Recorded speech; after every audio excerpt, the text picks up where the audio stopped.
একবার চোখ বন্ধ করে ভাবুন, আজ রাতটায় যদি আপনার জীবনের শেষ রাত হয়।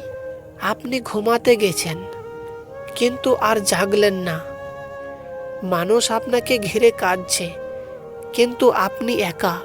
আপনাকে নামানো হলো অন্ধকার কবরে। মাটি চাপা পড়ল শরীরের ওপর।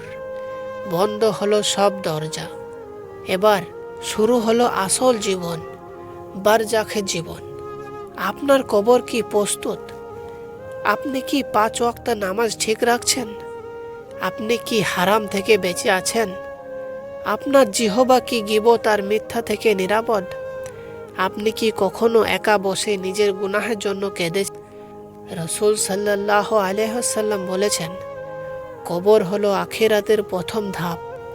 যদি এখানে সফল হন, পরের ধাপ সহজ হবে। আর যদি এখানে ব্যর্থ হন, তাহলে পরেরটা আরো কঠিন। ভাবুন তো, আপনার কবর হবে জান্নাতের বাগান নাকি জাহান্নামের গর্ত? আজও সময় আছে, তওবা করুন, নামাজে ফিরে আসুন, কুরআনের সাথে সম্পর্ক গড়ুন, মা বাবার হক আদায় করুন। কারণ একদিন আপনাকে যেতেই হবে।